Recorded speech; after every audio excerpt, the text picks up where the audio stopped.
সচিবালয়ে প্রধানমন্ত্রী তারেক রহমানের সঙ্গে তিন বাহিনী প্রধানের সৌজন্য সাক্ষাৎ। ঈদের আগেই পাইলট প্রকল্প হিসেবে ফ্যামিলি কার্ড চালুর সিদ্ধান্ত। সেটা কার্যকর কিভাবে করবে সেটা নিয়ে আজকে আলোচনা হচ্ছে। ঈদের আগেই পাইলট প্রজেক্ট হিসাবে চালু হবে। ইংলিশ মিডিয়াম স্কুলও মন্ত্রণালয়ের অধীনে আনার কথা বললেন শিক্ষামন্ত্রী। কারি ও আলেমদের দেয়া হবে রাষ্ট্রীয় স্বীকৃতি। আমরা কারিকুলাম রিভিউ করব এবং যেখানে যা পরিমার্জন করা প্রয়োজন সেটা আমরা করব। অন্তর্বর্তী সরকারের স্বাক্ষরিত চুক্তির ভবিষ্যৎ নিয়ে প্রশ্ন, আদ্যপান্ত উন্মুক্ত করার তাগিদ বাণিজ্যের সুবিধার পক্ষে ব্যবসায়ীরা। জুলাই মামলার অগ্রগতি জানতে ট্রাইব্যুনালে এনসিপি নেতা আখতার। আগের মতো ইতিবাচক সরকার, জানালেন চিফ প্রসিকিউটর। রোজার শুরুতেই অস্থির ইফতারি পণ্যের বাজার। সেঞ্চুরি ছাড়িয়েছে লেবুর হালি। বিক্রেতাদের নানা অজুহাত মানতে নারাজ ভোক্তা অধিকার প্রশাসনের অভিযান। কক্সবাজারের রোহিঙ্গা ক্যাম্পে এরদোগান পুত্র বিলাল, সাথে আছেন জার্মান তারকা ফুটবলার মেসুত ওজিলও।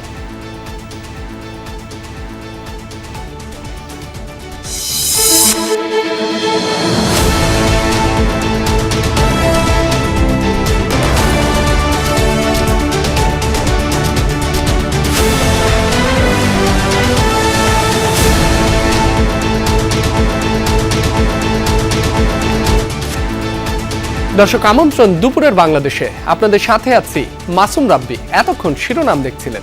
প্রধানমন্ত্রী তারেক রহমানের সাথে সৌজন্য সাক্ষাৎ করেছেন তিন বাহিনীর প্রধানরা। সকাল 9টার পর দ্বিতীয় দিনের মতো সচিবালয়ে আসেন প্রধানমন্ত্রী তারেক রহমান। সকাল 10:30টায় তার সঙ্গে দেখা করতে আসেন সেনাবাহিনী প্রধান জেনারেল ওয়াকারুজ্জামান, নৌবাহিনীর প্রধান অ্যাডমিরাল এম নাজমুল হাসান ও বিমান বাহিনীর প্রধান air chief marshal Hasan Mahmud Khan. এরপর এনএসআই ও ডিজিএফআই এর মহাপরিচালকগণ পৃথকভাবে প্রধানমন্ত্রীর সাথে সৌজন্য সাক্ষাৎ করেন।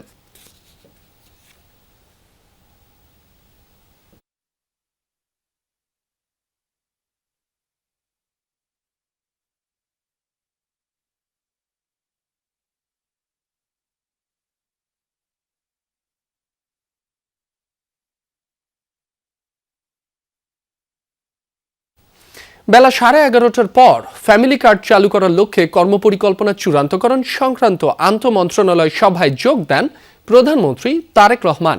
সেখানে ঈদের আগেই পাইলট প্রকল্প হিসেবে ফ্যামিলি কার্ড চালু করার সিদ্ধান্ত নেওয়া হয়। বৈঠক শেষে প্রধানমন্ত্রীর বন ও পরিবেশ মন্ত্রী আব্দুল আওয়াল মিন্টু এ কথা জানান। খাদ্য, মৎস্য ও কৃষি মন্ত্রণালয়ের মন্ত্রী মোহাম্মদ আমিনুর রশিদ জানান, এই প্রকল্পের জন্য বেশ কিছু জেলা এবং উপজেলা চিহ্নিত করা হয়েছে। প্রথমে হতদরিদ্র পরিবারকে এই সুবিধা দেওয়া হবে, পর্যায়ক্রমে বাড়ানো হবে এর আওতা। এদিকে দুপুরে তারেক রহমান আবারও বসবেন আন্তঃমন্ত্রণালয় সভায়। সেখানে 5 বছরে 25 কোটি বৃক্ষরোপণ এবং জাতীয় পর্যায়ে নদী, খাল, জলাধার খনন ও পুনর্খনন কর্মসূচি নিয়ে আলোচনা করবেন তিনি। একটা কমিটি করা হয়েছে, হয়তো শুরু করবে হত দরিদ্র থেকে আরম্ভ করে তারপরে দরিদ্র, তারপরে মধ্যবিত্ত, এইভাবে যাবে। ঈদের আগেই পাইলট প্রজেক্ট হিসাবে চালু হবে। বিশেষ করে মহিলা যারা আছে, এদের ক্যাশ টাকাটা তাদের পরিবারের জন্য অনেক গুরুত্ব বহন করে, বিশেষ করে হত দরিদ্র মহিলারা।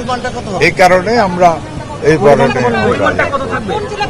সবাই এটা দ্রুততম সময়ের মধ্যে বাস্তবায়ন করার ব্যাপারে, এবং এটাকে ইউনিভার্সাল করা হবে। কোনো অবস্থাতেই যাতে কোনো ধরনের বিতর্ক না হয়, যে কোনো রাজনৈতিক মতাদর্শ, কোনো ধর্মীয় অনুভূতি অথবা কোনো লিঙ্গভিত্তিক কোনো ধরনের বৈষম্যের শিকার কেউ না হয়। এ বিষয়ে আরো জানাতে সচিবালয় থেকে যোগ দিচ্ছেন সহকর্মী আরিফুর রহমান সবুজ। সবুজ, আন্তঃমন্ত্রণালয়ের আরেকটি বৈঠক হবার কথা, সেটি শুরু হয়েছে কিনা, কি বিষয়ে সেখানে আলোচনা হতে পারে বা সিদ্ধান্ত আসতে পারে, বিস্তারিত জানাবেন। রাব্বি, দ্বিতীয় যে বৈঠকটি অর্থাৎ খাল খনন কর্মসূচি যেটি রয়েছে এবং এর সাথে সাথে বৃক্ষরোপণ যে কর্মসূচি, সেই কর্মসূচিটি বিএনপি তাদের যে নির্বাচনী ইস্তেহার, সেই ইস্তেহার তারেক রহমানের যে জনসভাগুলো রয়েছে, নির্বাচনী জনসভা, সেই জনসভাগুলোতে তিনি বারবার এই কথাগুলো বলেছেন এবং সেই কারণেই প্রায়োরিটি বেসিসে আজকে দ্বিতীয় দিন তিনি যখন তার কার্যালয়ে এসেছেন এবং এই দ্বিতীয় দিনেই ফ্যামিলি কার্ডের পাশাপাশি এই বৃক্ষরোপণ এবং খাল খনন কর্মসূচি বিষয়টি নিয়ে আন্তঃমন্ত্রণালয় অর্থাৎ এই বিষয়টিকে কেন্দ্র করে যে মন্ত্রণালয়গুলো সংশ্লিষ্ট সেই মন্ত্রণালয়গুলোর সঙ্গে বৈঠক করার কথা রয়েছে। এর মধ্যেই এই সংশ্লিষ্ট যে মন্ত্রণালয়গুলো রয়েছে হচ্ছে বন ও পরিবেশ সহ অন্যান্য পানি সম্পদ মন্ত্রণালয় সহ অন্যান্য যেই মন্ত্রণালয়গুলো সংশ্লিষ্ট এই বিষয়টির সঙ্গে সেই মন্ত্রণালয়ের মন্ত্রী প্রতিমন্ত্রীরা এর মধ্যেই এখানে অর্থাৎ প্রধানমন্ত্রীর যে কার্যালয় সেই কার্যালয়ে এখানে অর্থাৎ সচিবালয়ে তিনি যে এখানে বসছেন জনপ্রশাসন মন্ত্রণালয়ে সেখানে ঢুকেছেন। বৈঠকটি হয়তো কিছুক্ষণের মধ্যে শুরু হবে। তার আগে ফ্যামিলি কার্ড সংক্রান্ত যে বিষয়ে সেখানে যেটি আপনি বলছিলেন যে পাইলট প্রকল্প হিসাবে এটি ঈদের আগেই এবং এখানে এর মধ্যেই একটি 3 সদস্যের অর্থাৎ অর্থ মন্ত্রণালয়ের যিনি মন্ত্রী রয়েছেন আমির খসরু মাহমুদ চৌধুরী তার নেতৃত্বে সমাজ কল্যাণ মন্ত্রণালয়ের মন্ত্রী সহ আরও সংশ্লিষ্ট বেশ কয়েকজন মন্ত্রীকে নিয়ে একটি কমিটি গঠন করা হয়েছে। এই কমিটিকে রোববারে হয়তো এই কমিটি বসবেন এবং এই 3 থেকে 4 দিনের মধ্যে একটি সিদ্ধান্ত হবে অর্থাৎ ফ্যামিলি কার্ডে কত টাকা, কারণ নগদ টাকা দেয়া হবে এরকম সিদ্ধান্ত চূড়ান্ত হয়েছে, কত টাকা দেয়া হবে এটি নিয়ে তারা কাজ করছেন এবং কিভাবে সেটি যারা ফ্যামিলি কার্ড মূলত নারীরা পাবেন হতদরিদ্র নারীদেরকে প্রাধান্য দেওয়া হবে প্রথম দিকে, হতদরিদ্র নারী এবং বিধবা নারীদেরকে, সেটি কতজনকে কোন উপজেলায় এটিও চিহ্নিত করা হয়েছে অর্থাৎ বেশ কিছু উপজেলা এর মধ্যে চিহ্নিত করা হয়েছে। এই উপজেলাগুলো কবে নাগাদ এটি শুরু করা যাবে সেই বিষয়গুলো এই কমিটি মূলত সিদ্ধান্ত নেবে। তবে ধারণা করা হচ্ছে যারা মন্ত্রীরা বৈঠকে ছিলেন তারা যেটি বললেন হয়তো ঈদের আগে এবং এটি এই মাসেই এই ফ্যামিলি কার্ডের যে চালু করার বিষয়টি সেটি শুরু হবে এবং টাকার পরিমাণটিও খুব যে কম হবে সেটিও নয়, কারণ তারা বলছেন যে চলমান যে ভাতাগুলো রয়েছে বিভিন্ন ধরনের ভাতা এর মধ্যে আগের সরকারগুলো থেকেই চালু রয়েছে, সেই ভাতাগুলো যেরকম দেয়া হয় সেটি চালু থাকবে এবং সেই ভাতাগুলোর যে এই টাকার পরিমাণটি দ্বিগুণেরও বেশি হতে পারে এরকমটি একটি ইঙ্গিত দিয়েছেন। রাব্বি। সবুজ, আপনাকে অনেক ধন্যবাদ। শিক্ষা খাতে কোনো দুর্নীতি হওয়া উচিত না এবং সেটা হতে দেয়া হবে না বলে জানালেন শিক্ষামন্ত্রী আ.ন.ম এহসানুল হক মিলন। সচিবালয়ে সাংবাদিকদের এ কথা বলেন তিনি। বলেন, এ মন্ত্রণালয়ে আর কোনো দুর্নীতি হবে না, শিক্ষক বদলি একটি সিস্টেমে আনা হবে, বন্ধ করা হবে বদলি বাণিজ্য। এ সময় তিনি বলেন, ইংলিশ মিডিয়াম স্কুল মন্ত্রণালয়ের নিয়ন্ত্রণে আনা হবে। শিক্ষামন্ত্রী বলেন, বিগত সরকারের আমলে শিক্ষা প্রতিষ্ঠানের ল্যাব স্থাপনের নামে যে দুর্নীতি হয়েছে তা তদন্ত করে শাস্তির আওতায় নেওয়া হবে। এ সময় শিক্ষা প্রতিমন্ত্রী ববি হাজ্জাজ বলেন, কারি ও আলেমদের রাষ্ট্রীয় স্বীকৃতি দেওয়া হবে।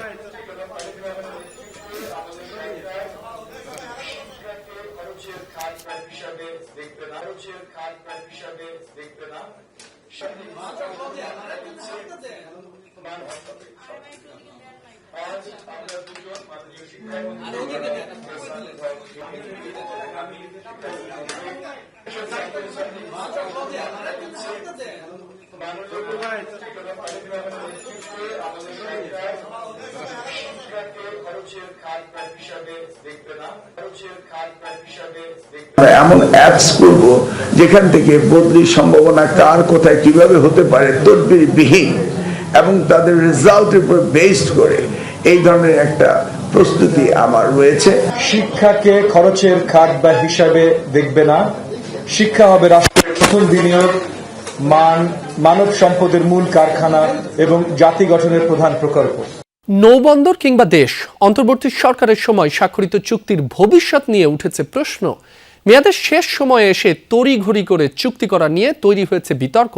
চট্টগ্রামের লালদিয়া, ঢাকার পানগাঁও বন্দর এবং যুক্তরাষ্ট্রের সঙ্গে বাণিজ্য চুক্তি করা নিয়েই আলোচনা সমালোচনা। বিশ্লেষকরা বলছেন, প্রথমে চুক্তির আদ্যপান্ত উন্মুক্ত করা দরকার, অন্যদিকে সংসদের সব বিষয় নিয়ে আলোচনা প্রয়োজন।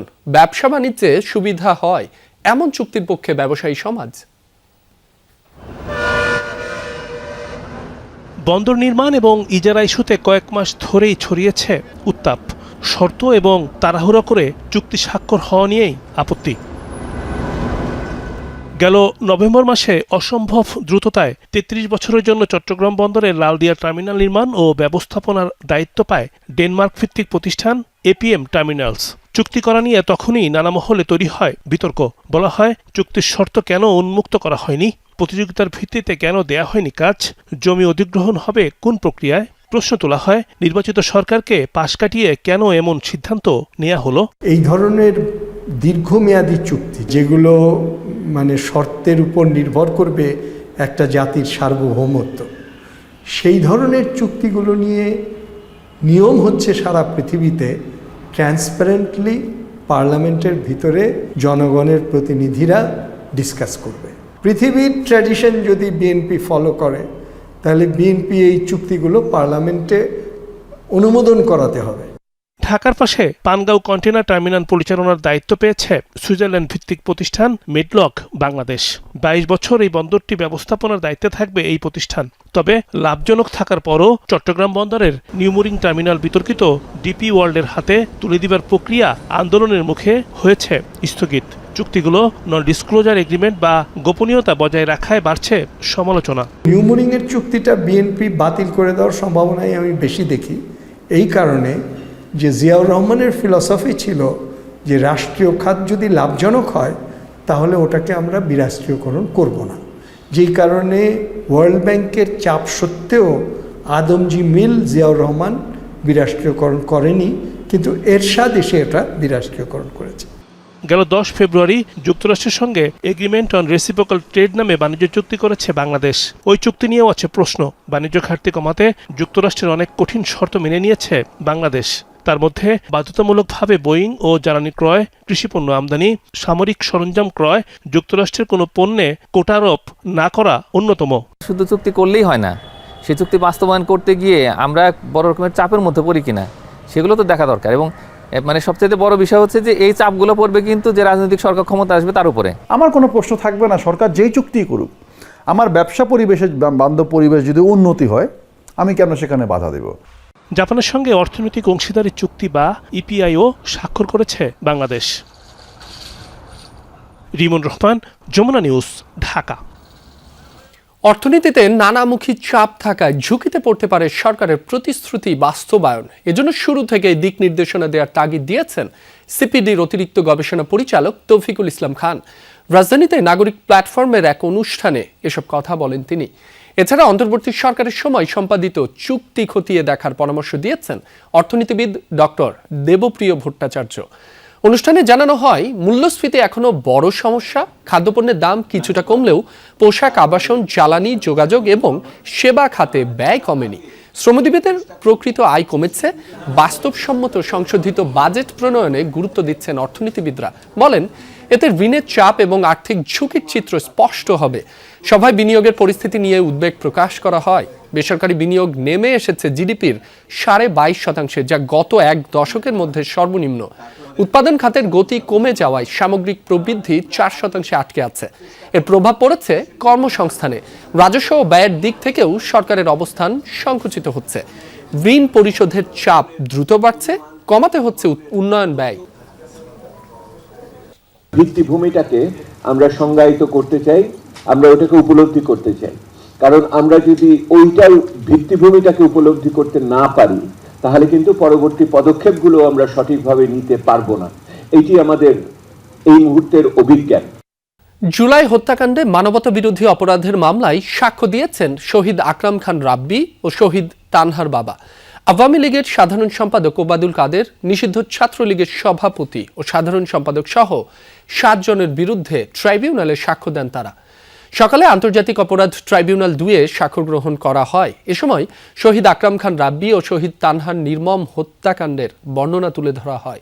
এদিন ট্রাইব্যুনাল 1 র্যাবের টিএফআই সেলে গুম নির্যাতনের মামলায় সাক্ষ্য গ্রহণ পিছিয়ে 25 ফেব্রুয়ারি ধার্য করেন আদালত। এছাড়া গাজীপুরে গুম করে হত্যা মামলার সাক্ষ্য গ্রহণের দিন 2 মার্চ ধার্য করা হয়। জুলাই হত্যার বিচার নিয়ে চিফ প্রসিকিউটর বলেন, সরকার থেকে গ্রিন সিগন্যাল দেয়া হয়েছে, আন্তর্জাতিক অপরাধ ট্রাইব্যুনালের বিচার চলমান থাকবে।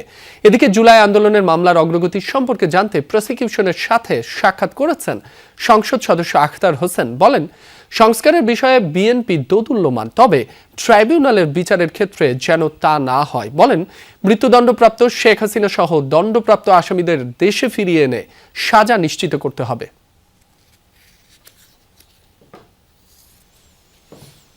বিচারের জায়গা বিচারের মতো চলমান থাকবে। সরকার আমাদেরকে সুনির্দিষ্টভাবে কিছু না বললেও আমাদেরকে ইঙ্গিত দিয়েছেন চলমান রাখার ব্যাপারে। যতক্ষণ পর্যন্ত আমরা দায়িত্বে আছি আমরা স্বাভাবিক গতিতেই সমস্ত কর্মকাণ্ড চলমান রাখবো। সরকার দলের কাছে আমরা বিনীত কণ্ঠে আহ্বান জানাবো, এই আন্তর্জাতিক অপরাধ ট্রাইব্যুনালের বিচারকে গতিশীল করার জন্য যে ধরনের লজিস্টিক সাপোর্টগুলো প্রয়োজন নির্বাচিত সরকার হিসাবে সকল ধরনের লজিস্টিক সাপোর্ট তারেক রহমানকে দায়িত্ব নিয়েই সকল ধরনের লজিস্টিক সাপোর্ট আন্তর্জাতিক অপরাধ ট্রাইব্যুনালকে দিতে হবে। কক্সবাজারে রোহিঙ্গা ক্যাম্প পরিদর্শনে পৌঁছেছেন জার্মান ফুটবলার মেসুত ওজিল এবং তুরস্কের প্রেসিডেন্টের পুত্র বিলাল এরদোগান সহ 11 সদস্যের প্রতিনিধি দল। এ বিষয়ে আরো জানাতে যুক্ত হচ্ছেন সহকর্মী এহসান আল কুতুবি। এহসান, প্রতিনিধি দলটির আজকের কর্মসূচি সম্পর্কে বিস্তারিত জানাবেন। তারা প্রথমে এসেই শরণার্থী ত্রাণ ও প্রত্যাবাসন কমিশনের কার্যালয়ে একটি আলোচনা সভা হয়। সেখান থেকে তারা বের হয়ে ব্রিফ করে সোজা চলে আসেন রোহিঙ্গা ক্যাম্প 9 এসে এখানে তুর্কিশ একটি হসপিটাল তারা পরিদর্শন করেন এবং রোহিঙ্গাদের যে ওখানে চিকিৎসা দেওয়া হচ্ছে বিভিন্ন চিকিৎসার বিষয়গুলো তারা দেখাশোনা করেন। পরে রোহিঙ্গার যখন বের হচ্ছিলেন ঠিক সেই মুহূর্তে উজিলকে দেখে রোহিঙ্গা শিশুরা খুব তাকে দেখে খুব উৎফুল্ল হয়ে পড়ে এবং তাকে তার নাম ধরে স্লোগান দিতে আমরা দেখি।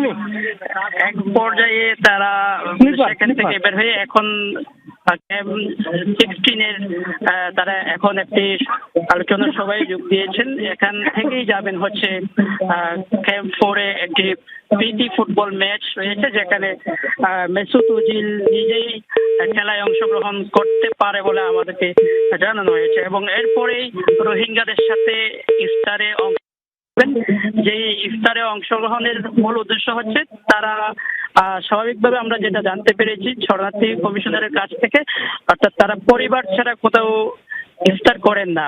সেই হিসেবে আজকে রমজানের প্রথম দিন রোহিঙ্গাদের যে কোনো একটি পরিবারের সাথে ইফতার করবেন, যাতে সবাইকে বোঝানোর জন্য যে তারা রোহিঙ্গারাও তাদের একটি পরিবারের অংশ। এহসান, আপনাকে ধন্যবাদ। দর্শক, কক্সবাজার থেকে টেলিফোনে জানাচ্ছিলেন সহকর্মী এহসান আল কুতুবি। রমজানে নিম্ন আয়ের 10 লাখ পরিবারকে সুলভ মূল্যে প্রোটিনের চাহিদা পূরণের আওতায় নিয়ে আসার উদ্যোগ নিয়েছে সরকার, জানিয়েছেন মৎস্য ও প্রাণী সম্পদ প্রতিমন্ত্রী সুলতান সালাউদ্দিন টুকু।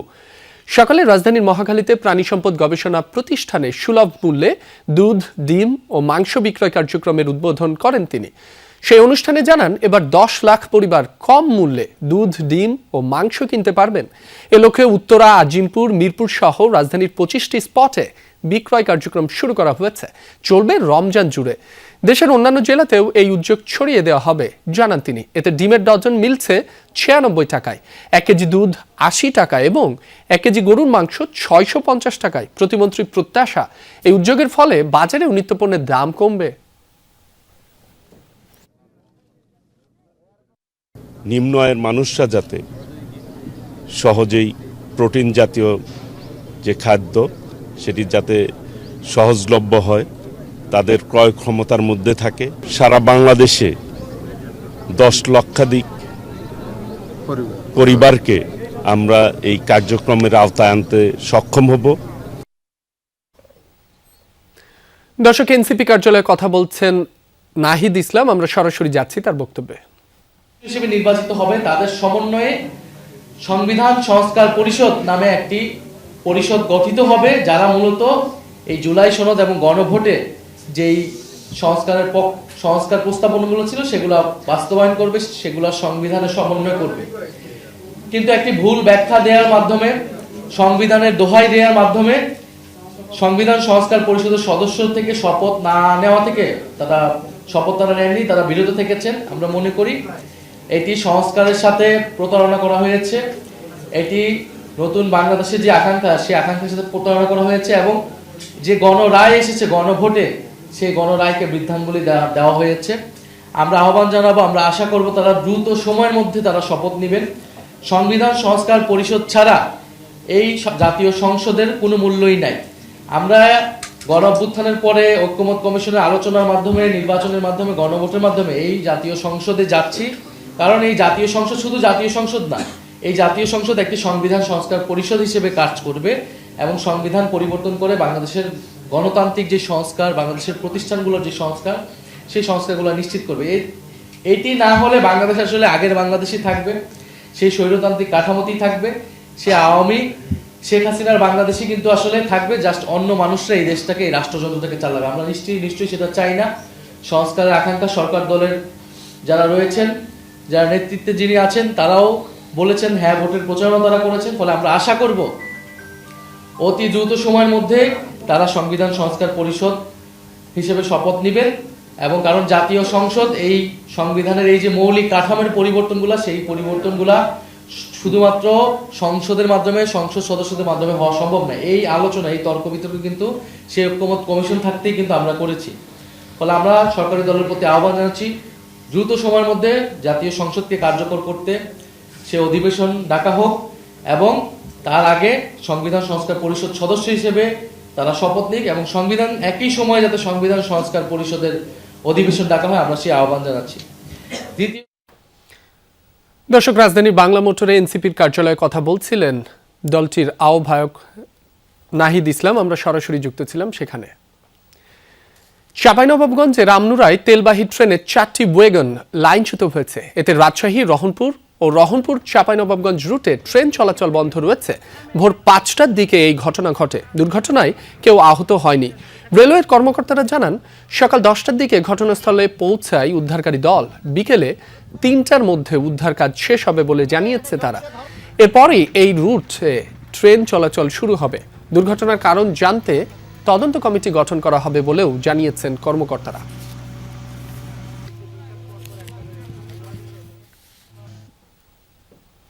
এ বিষয়ে সবশেষ তথ্য জানাতে যুক্ত হচ্ছেন সহকর্মী মনোয়ার হোসেন জুয়েল। জুয়েল, উদ্ধার কাজ তো শুরু হয়েছে, কখন নাগাদ ট্রেন চলাচল স্বাভাবিক হতে পারে বিস্তারিত জানাবেন আমাদের। রাব্বি, আসার বিষয় যেটি হচ্ছে, ইতিমধ্যেই 4টি যে ওয়াগন লাইনচ্যুত হয়েছিল সেটি কিন্তু ইতিমধ্যেই করা হয়েছে, মেরামত করা হয়েছে এবং সেটি উদ্ধারও সম্পন্ন হয়েছে। আমরা যদি আপনাদেরকে একটু দেখাই, সেটি হচ্ছে যে এই যে ওয়াগনগুলো সব লাইনচ্যুত ছিল, এখন অনেকটাই সম্পূর্ণ হয়ে গেছে। রেল কর্তৃপক্ষ আশা করছে যে কিছুক্ষণের মধ্যে, অর্থাৎ ঘণ্টাখানেকের মধ্যে এই লাইনে রেল চলাচল স্বাভাবিক হয়ে যেতে পারে। উদ্ধারকারী রিলিফ ট্রেনটি যেটি রয়েছে সেটি কিন্তু কাজ সম্পূর্ণ করে এখন ফিরে পেছনে সরে গেছে, অর্থাৎ উদ্ধার সম্পন্ন আমরা এটা বলতে পারি। এবং রেল লাইন মেরামতের কাজ এখন চলছে। এই রেল লাইন মেরামতটি সম্পন্ন হলেই চাঁপাইনবাবগঞ্জ থেকে রহনপুর রুট এবং রহনপুর থেকে রাজশাহী রুটের যে রেল রয়েছে সেই রেলগুলো কিন্তু চলাচল স্বাভাবিক হতে পারে।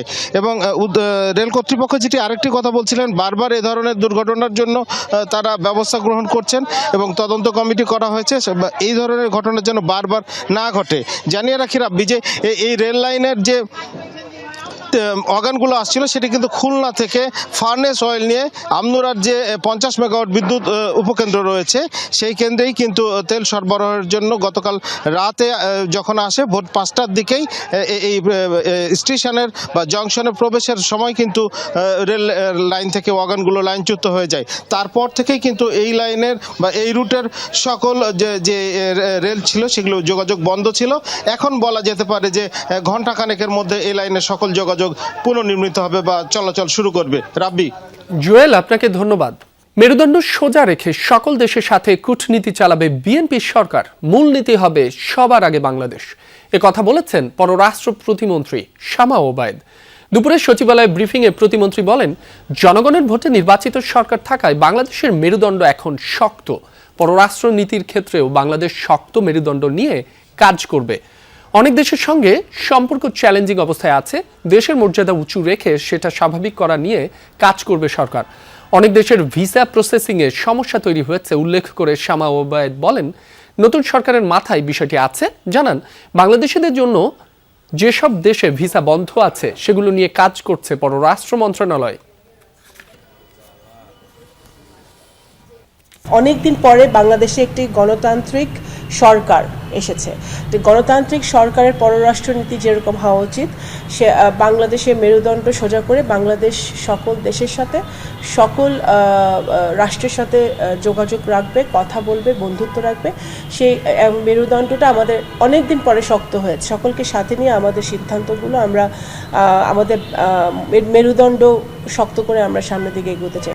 রমজানের প্রথম দিনই ঐতিহ্যবাহী সাজে প্রস্তুত পুরান ঢাকার চকবাজার। 400 বছর ধরে বাঙালির রসনা বিলাসের অন্যতম কেন্দ্র ইফতারের এই বাজার। সেখানে রয়েছেন সহকর্মী রাব্বি সিদ্দিকী। সরাসরি যুক্ত হচ্ছে তার সাথে। রাব্বি, ঐতিহ্যবাহী ইফতারের পাশাপাশি এবার চকবাজারের মূল আকর্ষণ কি, নতুন কি আয়োজন থাকছে, আর ঘন্টা তিনেক পরই প্রথম ইফতার আয়োজন, ক্রেতাদের ভিড় কেমন দেখছেন, বিস্তারিত জানাবেন। আসলে পুরান ঢাকার মানুষজন ইফতারে বাহারি রসালো খাবার পছন্দ করেন। তারা তাদের ইফতারে রসালো খাবার বলতে তারা যেমন মিষ্টান্ন খান, ঠিক তেমনি তারা ভাজা পোড়া বেশি পছন্দ করেন এবং নানান ধরনের মানে শিক আইটেম, মানে বিফ আইটেম, চিকেন আইটেম, এই ধরনের আইটেমগুলো তারা বেশি পছন্দ করেন। একটু যদি আসি যে আমি আইটেমগুলো দেখাচ্ছি যে শুরুটা তারা কিভাবে করেন, কি কি পদ ইফতারে তাদের লাগে। এই যে এখানে যেমন ঘুগনি, এই ঘুগনি কিন্তু প্রচুর ক্রেতা আছে এবং এই ঘুগনি ছোলা, সেই সাথে নানান ধরনের এখানে যে আইটেম, শাহী দই বড়া, এই দই বড়াও কিন্তু এখানে প্রচুর বিক্রি হয়। একটু দেখাতে চাই এই দই বড়াতে, এই দই বড়ার উপরে কি দেওয়া, এগুলা মশলা দেওয়া। সুতি কাবাব আছে, পরোটা আছে, হ্যাঁ সুতি কাবাব কেমন বিক্রি হয়? সুতি কাবাব কি পরিমাণ বিক্রি হয়? ইনশাল্লাহ আজকে তো শুরু হইলো, তো দেখা যাক। গেছে বছরও ভালো হয়েছে, প্রতি বছরই ভালো হয়। এটা চকবাজারের নাম করা, বাংলাদেশের সবচেয়ে নাম করা। পরিমাণ সেল হয় মানে মোটামুটি ভালো হয়েছে, হ্যাঁ ভালো হয়েছে ইনশাল্লাহ। এই যে আমরা দেখছিলাম, আমরা একটু ঘূর্ণিতে যাই, এখানে দেখছেন যে প্রচুর ক্রেতা এই ঘূর্ণি কেনার জন্য দাঁড়িয়ে আছেন এবং সবাই তার রেগুলার কাস্টমার। আপনার ঘূর্ণির ক্রেতা, তারা তো রেগুলার কাস্টমার। সারা বাংলাদেশে আমি যতগুলো ঘুগনি বিক্রি করবো কেউ বিক্রি করতে পারবে না, এক বস্তা প্রতিদিন। কেমন আমি কাস্টমার, সারা এশিয়ার চ্যালেঞ্জ আছে। আমি 12 বছর ধরে এই শুনেন জি, 12 বছর শুনতে পাচ্ছেন যে 12 বছর অনেক পুরনো ক্রেতা এবং তারা এখানকারই বাসিন্দা। তারা এই ধরনের খাবার না হলে তাদের ইফতার হয় না এবং সেই কথাই তারা বলছিলেন। পুরান ঢাকার চকবাজার এটি আসলে অনেক ঐতিহ্যগতভাবে অনেক নামডাক আছে, তবে খাবার নিয়ে আছে নানান মিশ্র প্রতিক্রিয়া।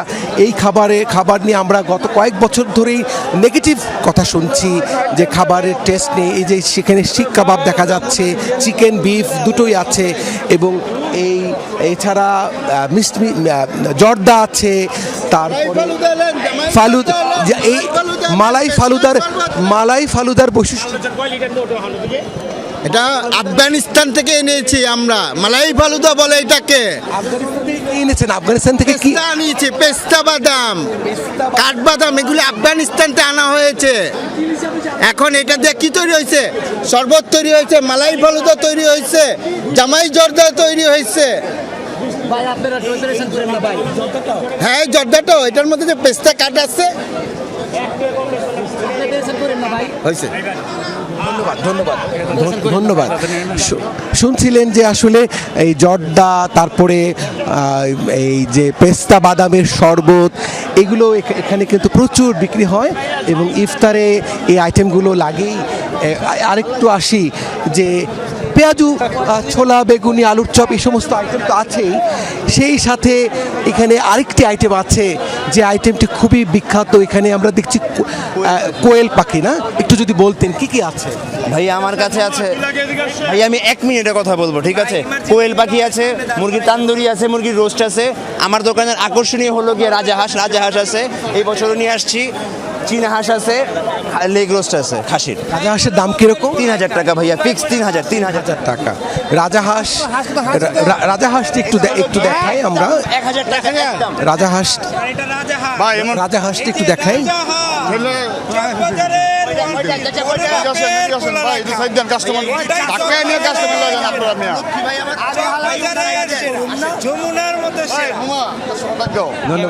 ধন্যবাদ। দেখাচ্ছিলেন তিনি, রাজাহাঁস দেখাচ্ছেন। আপনি তো প্রথম ইফতারকে এখান থেকেই করবেন? আসলে চকবাজারের সর্ববৃহৎ ইফতার বাজার, তো 400 বছরের পুরনো নবদের আমল থেকে এবং রাজা মহারাজারা এখান থেকেই নিতেন। আমার পূর্বপুরুষ, আমার দাদারা, বাবারা এখান থেকে নিচ্ছেন। আমার দাদিরা বসে থাকতেন ইফতারির জন্য, ঠিক একইভাবে আমার ঘরের বউ বসে থাকেন এখান থেকে ইফতার খাওয়া। এই ইফতার ছাড়া আপনাদের ইফতার হবে না? এই ইফতারি না করলে মনে হয় না যে আজকে ভালো লাগে না, তাই তো? ভালো লাগে না নাকি? না, ইফতার করতেই হবে এখানে। সহকর্মী রাব্বি সিদ্দিকী রাজধানীর চকবাজারের ইফতার বাজারের খবর জানাচ্ছিলেন। রোজার শুরুতেই লেবুর বাজারে যেন আগুন লেগেছে। দাম শুনলেই পিলে চমকে ওঠার জোগাড়। সপ্তাহখানেক আগে 40 টাকার হালি এখন বিকোচ্ছে 140 টাকা পর্যন্ত। বিক্রেতারা বলছেন এখন লেবুর মৌসুম না, তার উপর অনাবৃষ্টি, তাই সরবরাহ সংকটে বাজার চড়া। যদিও এসব অজুহাত মানতে নারাজ ক্রেতারা। গোটা দিন রোজা রাখার পর প্রাণ জুড়াতে ইফতারে শরবতের বিকল্প নেই। সেই শরবতের অন্যতম অনুষঙ্গ লেবুর দাম এখন বাজারের নতুন টেনশনের নাম। রমজান শুরুর আগ থেকেই 2 থেকে 3 গুণ বাড়িয়ে দেওয়া হয়েছে দর। সপ্তাহ দুয়েক আগের এলাচি লেবু যেটি 40 টাকা হালিতে বিক্রি হতো, সেটি এখন চাওয়া হচ্ছে 140 টাকা। মাঝারি বা কাগজি লেবুর হালি কিনতে গুনতে হচ্ছে 80 থেকে 100 টাকা পর্যন্ত। তবে 50-60 টাকা হালির লেবুও মিলছে বাজারে, কিন্তু আকারে বেশ ছোট, রস একেবারে কম। এতে বেশ ক্ষুব্ধ ক্রেতারা। লেবু 120 টাকা হালি চাইতেছে, তো আমরা সাধারণ মানুষ কিভাবে খামু কোন? 4টা লেবু 140 টাকা উনি চেয়েছে, তো আমি একটু অবাকই হয়েছি। আমরা কিনছি 30 থেকে 40 টাকা হালি, আর এখন 100 টাকা, 80 টাকা, 50 টাকা। নিশ্চয় কারসাজি, সরবরাহ তো অভাব না।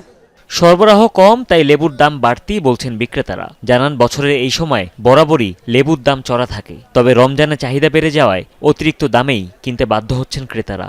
কলম্বোটা আমার বিক্রি হইতেছে 120 টাকা, আমার কিনা 140 টাকা 30 টাকা বিক্রি হইতেছে। কাগজি বিক্রি হইতেছে 100 টাকা আলি, 110 টাকা আলি, আমার কিনা আছে 80-90 টাকা আলি। 21,000 টাকার মাল আছে, কোনো বেচা কিনা ইয়া নাই, কাস্টমার আয় জায়গায় আমাকে বেচা কিনা খারাপ। লেবু আনছি এক বস্তা, আমরা 14,000 টাকা দেয়া লেবু বস্তা তো হয়েছে 900 পিস। তারপর পড়ছে এই যে গুড়াটা পড়ছে, এটা বেচতে আছে 60 টাকা আলি।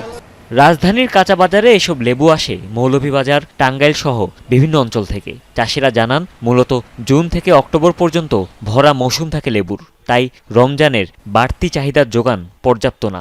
বৃষ্টিও নাই, এর জন্য লেবুর সিজনও নাই, এর জন্য আমরা খাটনি খাটতে আসি, পানি দিতে আসি, মানুষ লাগাইয়া গাছের গুড়িতে গুফর টুফর দিয়া আমরা লেবুটা যেমনি রমজান মাসও সার্ভিস হয় ও গতিয়ে আমরা খাটনিটা খাটতে আসি। কিন্তু কদিন আগেও তো কম দামে লেবু মিলেছে বাজারে, তাহলে সরবরাহ সংকটের অজুহাত কতটা যৌক্তিক? এসব দেখভালের দায়িত্ব যাদের, কি বলছে সেই ভোক্তা অধিকার? শুধু লেবু নয়, রমজান কেন্দ্রিক যে সকল পণ্য ব্যাপকভাবে ভোক্তারা ক্রয় করে থাকেন, সেই পণ্যের যেন কৃত্রিম সংকট তৈরি করে কোনো ব্যবসায়ী যেন অতিরিক্ত মুনাফা লাভের চেষ্টা করতে না পারেন, এই জন্য প্রতিরোধমূলক ব্যবস্থা হিসাবে জাতীয় ভোক্তা অধিকার সংরক্ষণ অধিদপ্তর থেকে নিয়মিত যে টিম বের হতো, এর চেয়ে অতিরিক্ত টিম আজকে থেকেই এই কার্যক্রম শুরু করেছে, মনিটরিং। কৃষি সম্প্রসারণ অধিদপ্তরের তথ্য মতে দেশে বাৎসরিক লেবুর উৎপাদন প্রায় 3.8 লক্ষ মেট্রিক টন। এর প্রায় 30% রমজানে ব্যবহৃত হয়। হুমায়ুন রশিদ, যমুনা নিউজ, ঢাকা। রমজানে নিত্যপণ্যের দাম নিয়ন্ত্রণে রাখতে চট্টগ্রামের বৃহত্তর পাইকারি বাজার খাতুনগঞ্জে অভিযান চালিয়েছে জেলা প্রশাসন। দুপুরে জেলা প্রশাসক জাহিদুল ইসলামের নেতৃত্বে অভিযান পরিচালিত হয়। বিভিন্ন আড়তে গিয়ে পেঁয়াজ, খেজুর, ডাল, ছোলা, চিনি সহ নানা পণ্যের দাম যাচাই করেন তিনি। এ সময় ব্যবসায়ীদের সতর্ক করা হয়। জেলা প্রশাসক বলেন, এখন পর্যন্ত ভোগ্যপণ্যের দাম স্বাভাবিক রয়েছে। কেউ কারসাজি করে পণ্যের দাম বাড়ানোর চেষ্টা করলে কঠোর ব্যবস্থা নেওয়ার হুঁশিয়ারিও দেন তিনি। সেই সাথে রমজান মাসব্যাপী বাজার মনিটরিং চলমান রাখার আশ্বাস দেন। পরে খাতুনগঞ্জের ব্যবসায়ী নেতাদের সাথে বৈঠক করেন জেলা প্রশাসক।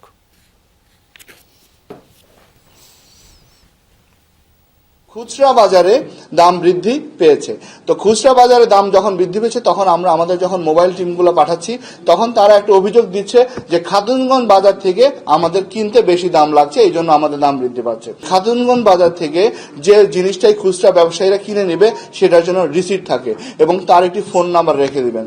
সহিংসতার আশঙ্কা থাকলেও দেশে নির্বাচন হয়েছে শান্তিপূর্ণ পরিবেশে। বিজয়ী ও পরাজিত নেতাদের সাক্ষাতে সৌহার্দ্যের বার্তা মিললেও সংস্কার পরিষদের শপথ ঘিরে তৈরি হয়েছে নতুন শঙ্কা।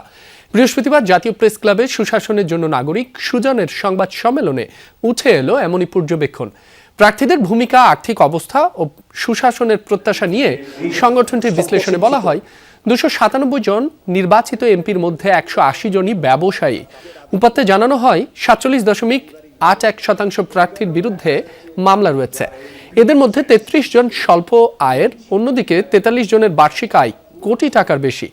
শীর্ষ 10 উপার্জনকারীর 9 জনই বিএনপি থেকে নির্বাচিত বলে জানানো হয়। একই সঙ্গে শীর্ষ ঋণ গ্রহীতা এবং আয়কর প্রদানে প্রথম 10 জনও দলটির বলে উল্লেখ করা হয়।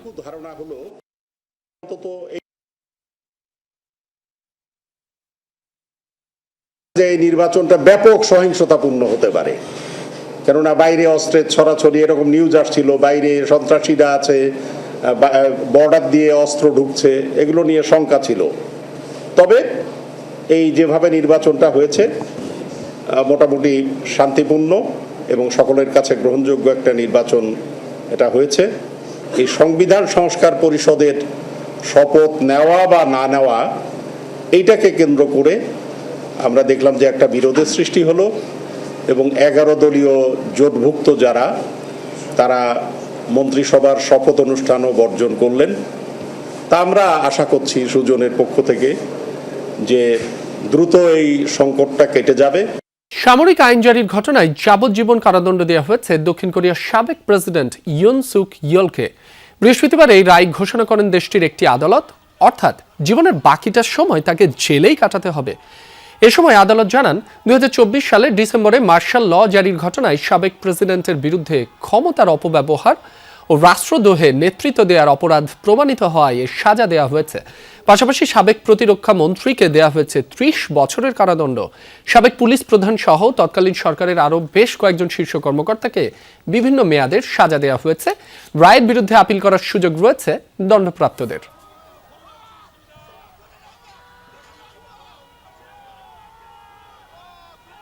দু একদিনের মধ্যে ইরানে হামলার পুরো প্রস্তুতি নিয়েছে মার্কিন সামরিক বাহিনী, তবে এখনো চূড়ান্ত সিদ্ধান্ত দেননি প্রেসিডেন্ট ডোনাল্ড ট্রাম্প। বিভিন্ন সূত্রের বরাতে এই তথ্য প্রকাশ করেছে একাধিক মার্কিন সংবাদ মাধ্যম। জানিয়েছে বুধবার হোয়াইট হাউসের সিচুয়েশন রুমে হয়েছে ইরান নিয়ে আলোচনা। যদিও হোয়াইট হাউস বলছে ইরানকে এখনো চুক্তির সুযোগ দিচ্ছেন ট্রাম্প। এদিকে পারমাণবিক অস্ত্র তৈরির অভিযোগ আবারও অস্বীকার করেছে ইরান। ইরানের সাথে কূটনৈতিক আলোচনার মধ্যেও হামলার হুমকি ধামকি থামায়নি যুক্তরাষ্ট্র। একই সাথে মার্কিন সামরিক উপস্থিতি ব্যাপক হারে বাড়িয়েছে মধ্যপ্রাচ্যে। মার্কিন সংবাদ মাধ্যম সিবিএস ও সিএনএন বলছে ইরানে সম্ভাব্য হামলা নিয়ে বুধবার আলোচনা হয়েছে হোয়াইট হাউসের সিচুয়েশন রুমে। ট্রাম্প প্রশাসনের একাধিক শীর্ষ কর্মকর্তার বরাতে সংবাদ মাধ্যমগুলো বলছে শনিবারের মধ্যেই ইরানে হামলার প্রস্তুতি নিয়ে রেখেছে মার্কিন সামরিক বাহিনী। তবে এখনও চূড়ান্ত নির্দেশ দেননি মার্কিন প্রেসিডেন্ট। সংবাদ মাধ্যমগুলোর দাবি আগামী কয়েকদিনে বেশ কিছু মার্কিন সেনাকে মধ্যপ্রাচ্য থেকে সরিয়ে নেওয়ার পরিকল্পনা রয়েছে যুক্তরাষ্ট্রের। মূলত ইরানের পাল্টা হামলার ক্ষয়ক্ষতি এড়াতেই এই সিদ্ধান্ত। যদিও হোয়াইট হাউস বলছে এখনও কূটনৈতিক সমঝোতাই চাইছেন ট্রাম্প। ইরানে হামলা চালানোর অনেক কারণ ও যুক্তি রয়েছে। Operation midnight hammer commander in chief হিসেবে প্রেসিডেন্টের অত্যন্ত সফল একটি অভিযান ছিল। ইরানের পারমাণবিক স্থাপনা সম্পূর্ণরূপে ধ্বংস করে দেওয়া হয়েছিল। তবে প্রেসিডেন্টের অবস্থান স্পষ্ট, কূটনীতি সর্বদা তার প্রথম বিকল্প। ইরানের জন্য এই চুক্তি করা খুবই বুদ্ধিমানের কাজ হবে। এদিকে ইরানের দাবি পারমাণবিক অস্ত্রের মালিক কখনোই হতে চায়নি দেশটি। তবে বেসামরিক উদ্দেশ্যে চলমান পারমাণবিক কর্মসূচি বন্ধ করা হবে না বলেও জানান দেশটির প্রেসিডেন্ট মাসুদ পেজেশকিয়ান। আমরা পারমাণবিক অস্ত্রের মালিক হতে চাইনি। তারা যে কোনোভাবেই এটি যাচাই করে দেখতে পারে। আমরা তার জন্য প্রস্তুত, কিন্তু আমরা আমাদের রোগীদের বাঁচাতে অথবা শিল্প ও কৃষির উন্নয়ন ঘটাতে জ্ঞান বিজ্ঞানের ব্যবহার বন্ধ করার সিদ্ধান্ত মেনে নেব না।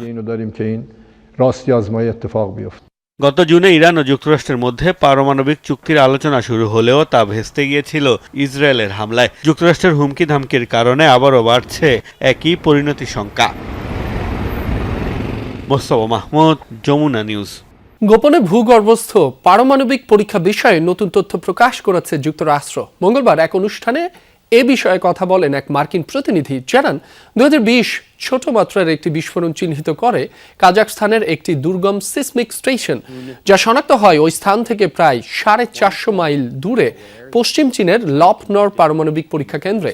তবে বিষয়টি নিশ্চিত করেনি আন্তর্জাতিক পারমাণবিক পরীক্ষা নিষিদ্ধকরণ সংস্থা। এদিকে চীনের এই গোপন পারমাণবিক পরীক্ষার খবর নাকচ করেছে চীনের মিত্র দেশ রাশিয়া। এরই মাঝে ওয়াশিংটনের এই অভিযোগ অস্বীকার করেছে বেইজিংও।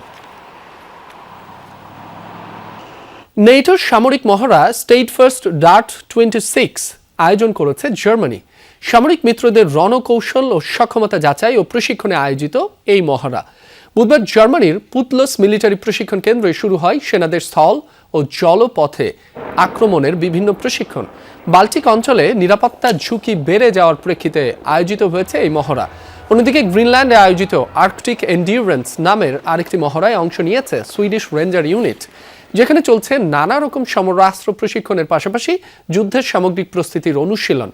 ডেনমার্ক আয়োজিত মহড়াটি মূলত নেটোর আর্কটিক সেন্ট্রি মিশনের অংশ।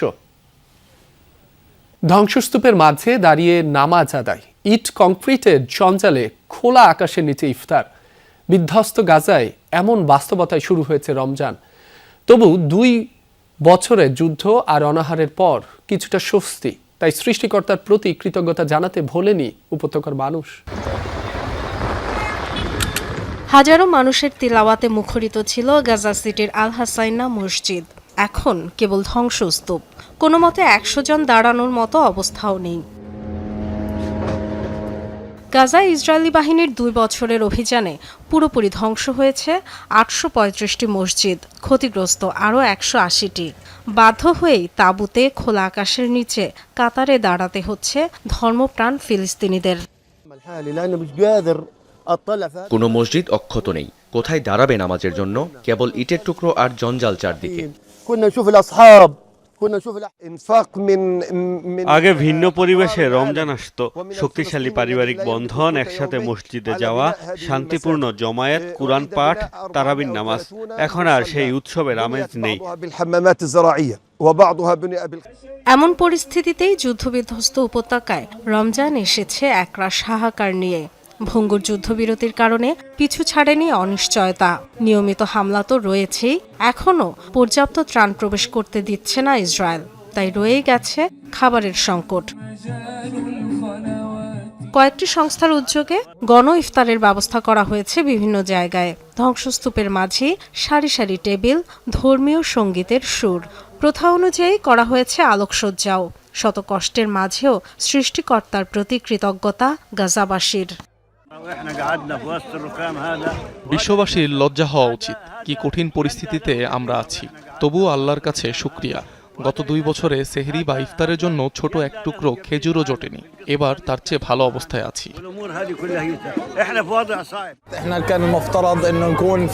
পরিবারের অনেকের মৃত্যু হয়েছে, এক ভাই আহত, এক ভাই বন্দী। সব ক্ষত নিয়েই বাঁচতে হবে। এই সামান্য আয়োজন আমাদের আগের মতো জীবনযাপন মনে করিয়ে দিচ্ছে। 2 বছরে হামাস বিরোধী অভিযানের নামে আবাসিক ভবন সহ গাজার সব ধরনের অবকাঠামো ইসরায়েলি বাহিনীর টার্গেট হয়েছে। ধ্বংস হয়েছে 40টি কবরস্থান, গির্জা লক্ষ্য করেও হয়েছে হামলা। ডরথি দাস্ট্রিন, যমুনা নিউজ। ভয়াবহ দাবানলে পুড়ছে যুক্তরাষ্ট্রের দক্ষিণ পশ্চিমাঞ্চলের বিস্তীর্ণ এলাকা।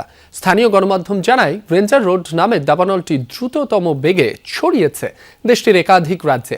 প্রবল বাতাসের বেগে মাত্র 8 ঘন্টায় পুড়ে গেছে 1,45,000 একর বনভূমি। পুড়ছে টেক্সাস, ক্যানসাস, কলোরাডোর পাশাপাশি নিউ মেক্সিকোর কিছু অংশ। পরিস্থিতি নিয়ন্ত্রণে তৎপর হয়েছে ফায়ার সার্ভিস ও উদ্ধারকারী দল। এরই মাঝে রাজ্যগুলোতে জারি করা হয়েছে জরুরি সতর্কতা। ক্ষতিগ্রস্ত অঞ্চলগুলো থেকে যত দ্রুত সম্ভব সরিয়ে নেওয়া হচ্ছে বাসিন্দাদের। দর্শক, এই ছিল দুপুরের বাংলাদেশের এখনকার আয়োজনে। এতক্ষণ যারা সাথে ছিলেন সবাইকে ধন্যবাদ।